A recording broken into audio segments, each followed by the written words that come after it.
Today's episode is brought to you by thedarkroom.com.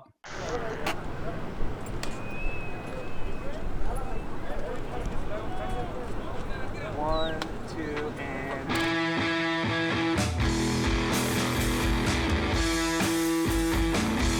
Sometimes things go way under the radar, and you didn't even know that they happened.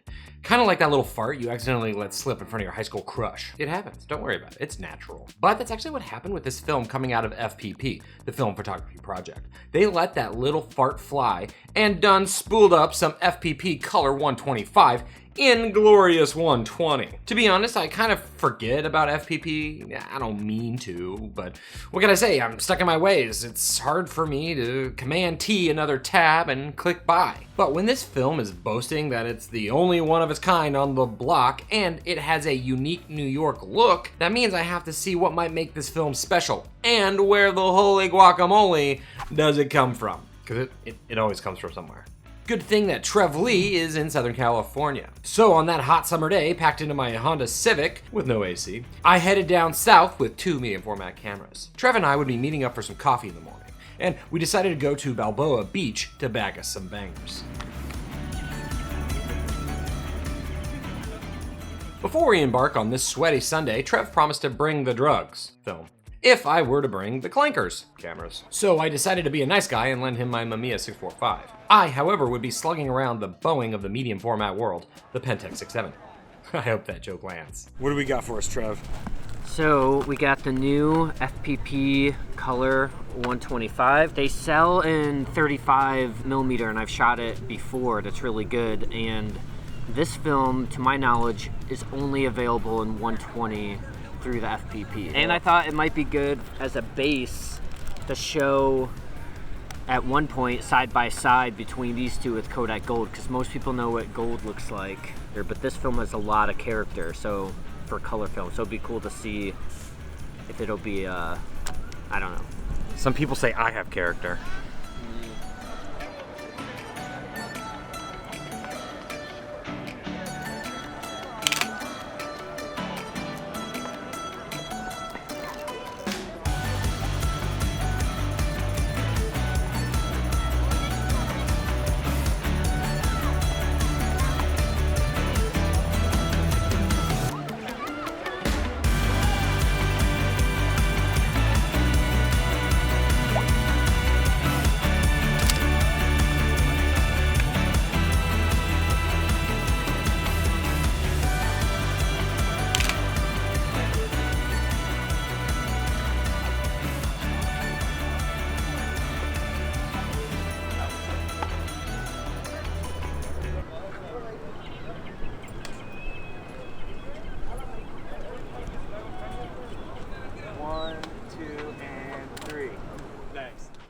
So, I've admitted this several times on the channel, but I don't really do portraits.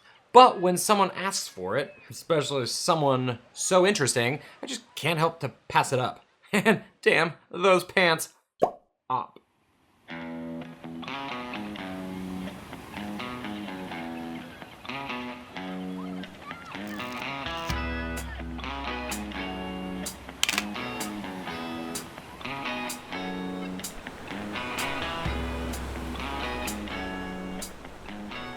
Overall, I have to admit that these are some pretty good warm-up shots. Actually, some of the best warm-up shots I've ever had. Good job, Caleb. You haven't lost your touch, and you still have friends, and you won't die long.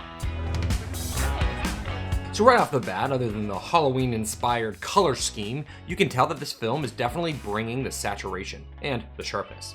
Of course, most medium format film brings sharpness, so you really can't go wrong there.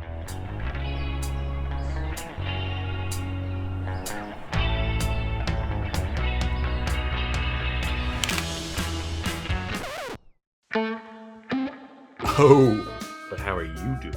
Honestly, you can't pass up a sexy picture of a truck. Film photography police would have to put me in jail. Mandatory 5 years till parole.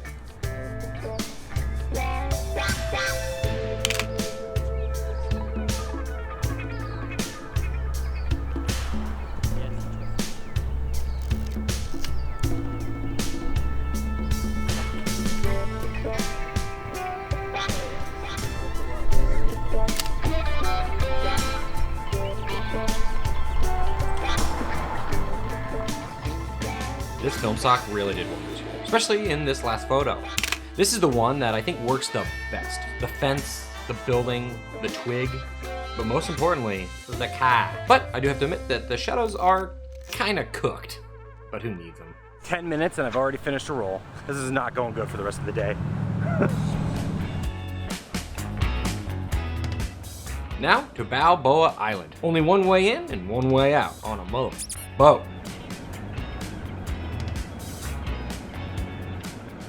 I mean, I guess you could go the long way around, but who has time for that? Plus, boats are fancy.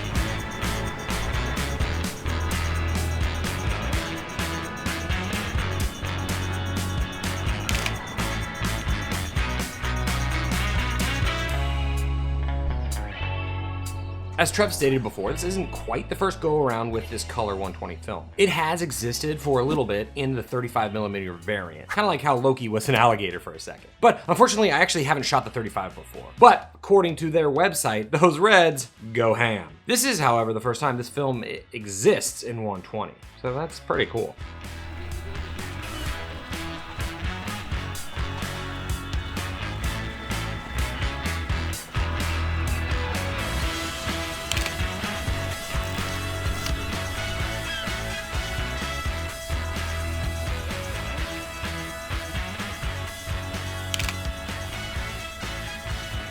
Wow, this shot sucks.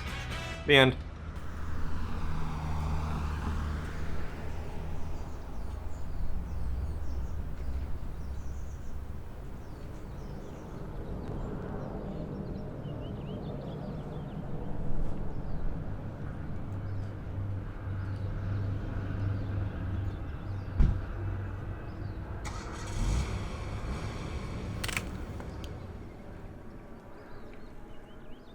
Yeah, this one.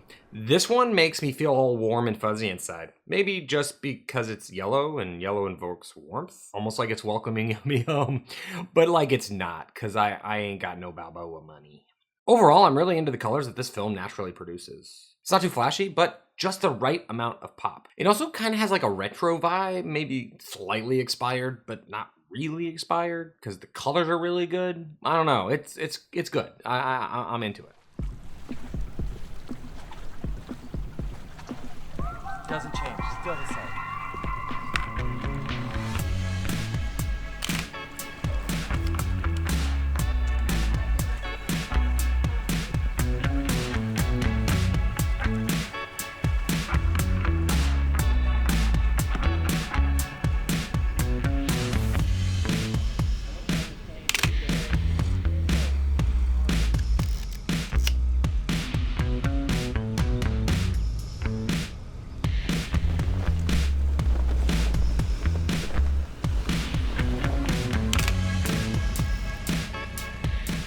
So, Caleb, good job. Just straight up good job. This shot is really nice. I love how you can see the reflection of the overhanging flags. Sometimes I think I know what I'm doing, but only sometimes. Most of the time I suck. So, but you know what? Porsche, if you want, you know where to find me. Also, this episode is turning into Cars on Film featuring Trev Lee.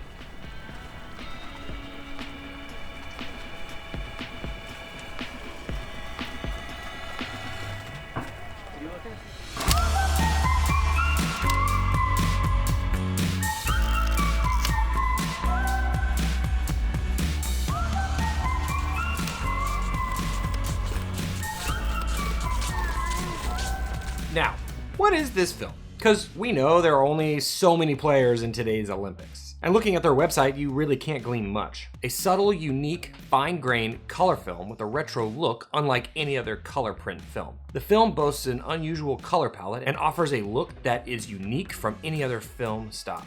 And I so agree with that description. But what is it? Well, one good old Goog search later and the words Svenma pops up. Now once Trev kerchunked 15 frames, he loaded a roll of Kodak Gold into his camera so we could do some comparison shots to my Color 125.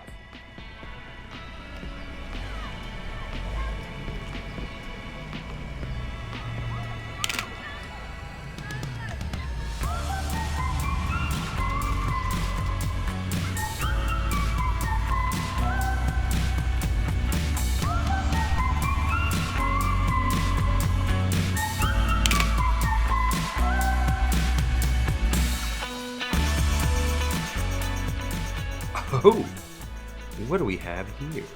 I want. I knew this would be a great comparison shot.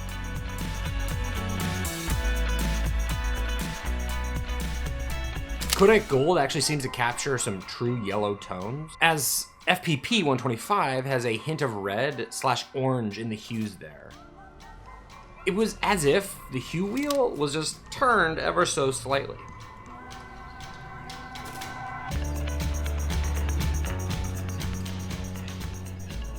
So, Svedma was a Soviet-era state-owned manufacturer of photographic films, based out of Ukraine. But on their wiki page, it doesn't really list any color films over the ISO of 80. But honestly, I don't know, you guys. However, through all of this mess, I did eventually find a company called Ashram LLC, which was established in 1995. It operates equipment once utilized by Svedma to produce similar product lines. And that lists color negative film ISO 125. Boom! Detective Pikachu at your service. But like, also people think that it's air color. So, I'm still Pikachu though. But before I do go all Pokemon on your ass, let me tell you about today's sponsor, thedarkroom.com. The Darkroom is a traditional dip and dunk lab that develops E6, C41, and all black and white films in-house. Dip and dunk? Now dip and dunk is that secret sauce. They make it really easy to get your film developed, scanned, and even make prints, all from the comfort of your own home. You don't even have to drive.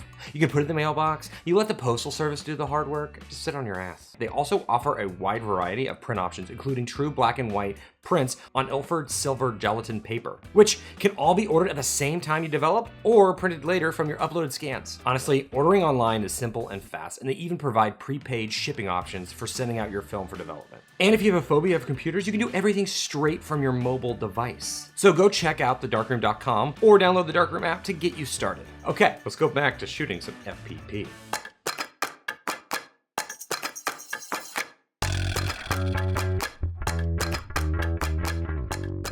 This place is a quaint community full of cool cars and cool golf carts. But, to be honest, none take the cake more than this red beauty.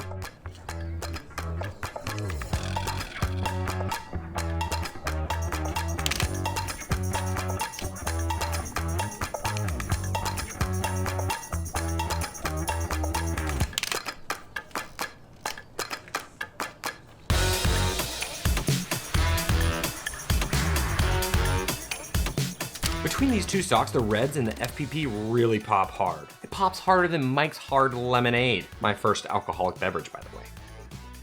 Yeah, I'm not proud of that. It really just shines that much more in FPP 125. But looking at this image of the interior car, the shadow detail is a bit lacking overall, so I guess you should probably know that going in.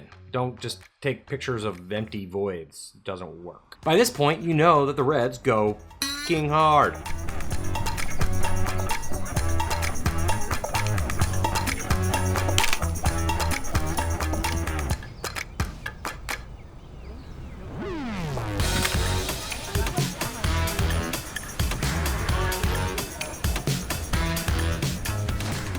After walking around a little bit more, we decided to just GTFO. We ran out of film, so I guess there was no reason to hang out on this island anymore. So at the end of the day, can I really say what I know this film is? I mean, not really. There's not a lot of information online. And I mean, honestly, people just go ham with their theories. And even at the end of the day, who cares, right? I mean, come on. FPP is known for being transparent overall. As transparent as those fish deep down in the ocean. By the way, those fish are fucking ugly. They're so terrifying. They are what haunts my dreams at night.